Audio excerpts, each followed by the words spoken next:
It's the middle of the night, the fire is burning low, and something enormous just stepped into the light. No walls, no locks, no 911, just a few dozen people and whatever they could grab in the dark. For most of human history, this wasn't a nightmare. It was a Tuesday. So what actually happened when a giant predator found where humans slept? The world our ancestors lived in was not gentle. It was armed to the teeth. Literally. Cave lions bigger than any lion alive today.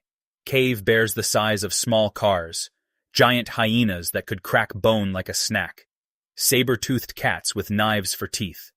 And somewhere in the middle of all that stood a soft, slow, clawless primate. You. Humans had no claws, no fangs, no fur thick enough to matter. What we had instead was fire, noise, cooperation, and a genuinely unreasonable amount of stubbornness. Let's start with the neighbors. Because for a long stretch of prehistory, humans weren't the only ones looking for shelter. Caves were valuable real estate. Dry, defensible, and warm. Everyone wanted one. Which meant humans and predators were sometimes competing for the exact same address.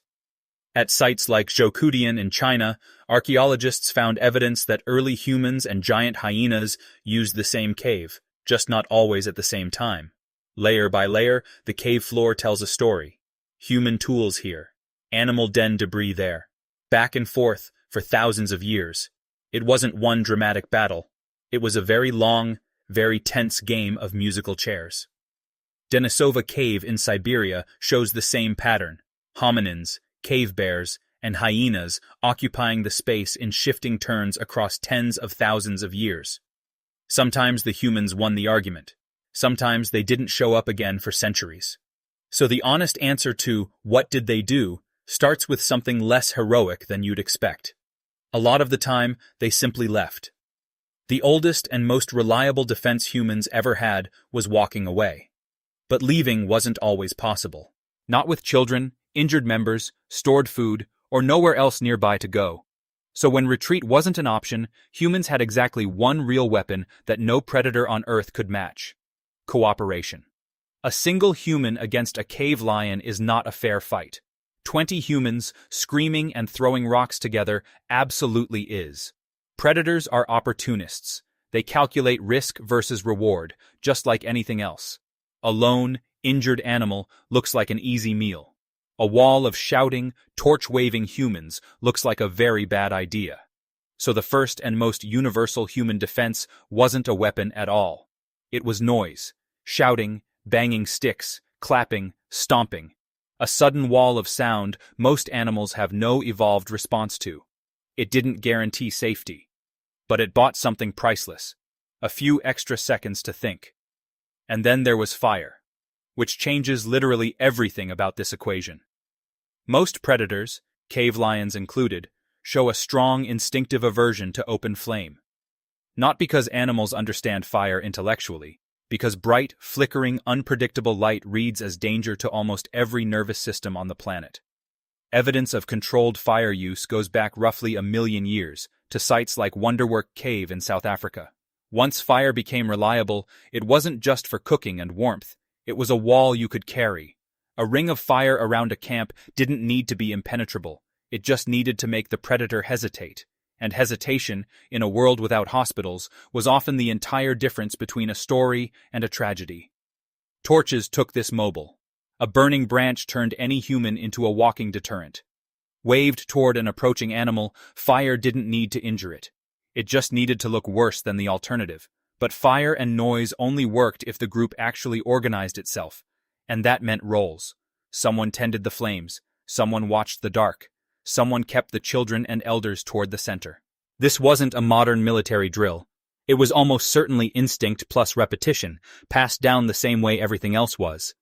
Watch enough animal encounters, survive enough close calls, and a pattern eventually becomes a rule. Weapons mattered too, though maybe not the way movies suggest. A spear wasn't primarily for close combat. Facing a cave lion with a hand-to-hand weapon was closer to suicide than heroism. What mattered was reach and distance.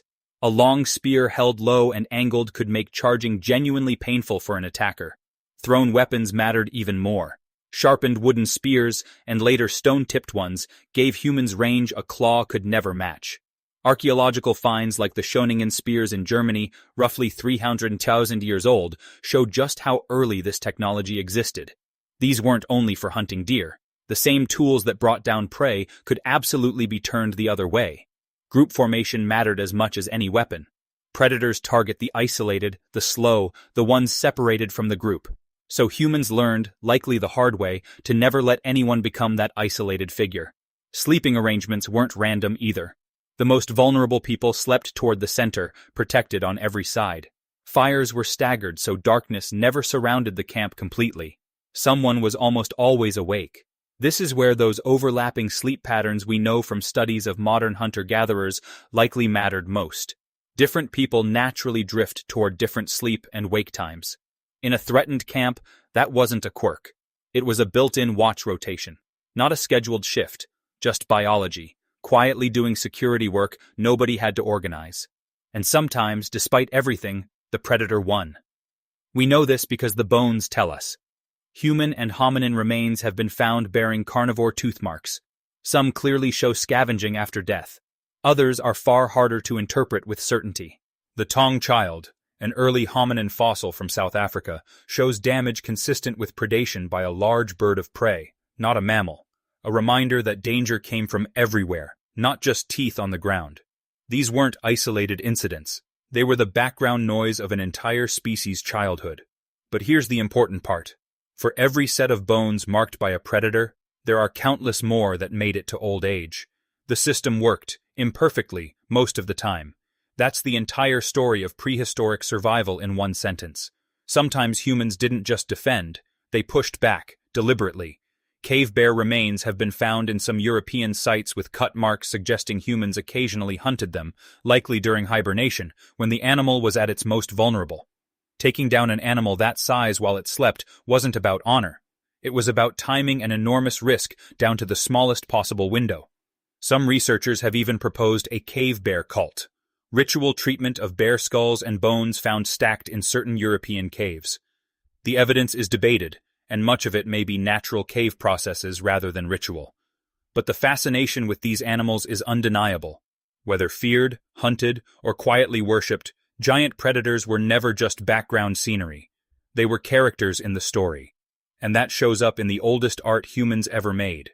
At Chauvet Cave in France, painted over 30,000 years ago, cave lions appear again and again, rendered with startling, careful accuracy. Nobody paints an animal that carefully without spending a great deal of frightened, careful attention studying it first. Some researchers believe stories about giant, monstrous beasts in later folklore may trace back to encounters with real Ice Age megafauna, or even their bones. A skull the size of a boulder, found generations after the animal died, could easily become the seed of a legend. The fear didn't disappear when the encounter ended. It got passed down, reshaped into stories that kept the lesson alive. Don't wander off after dark. Always keep the fire fed. Never sleep at the edge of camp. Practical rules, wrapped in memorable myth. In North America, early humans faced something even larger, the short-faced bear, taller than a grizzly standing on two legs. Fast, powerful, and built almost entirely for confrontation, it likely forced the same core lessons all over again in a new landscape. Fire, numbers, noise, distance. The same toolkit, reinvented independently, wherever humans met something bigger than themselves. It wasn't about being the strongest animal in the encounter. It never was. It was about being the most organized.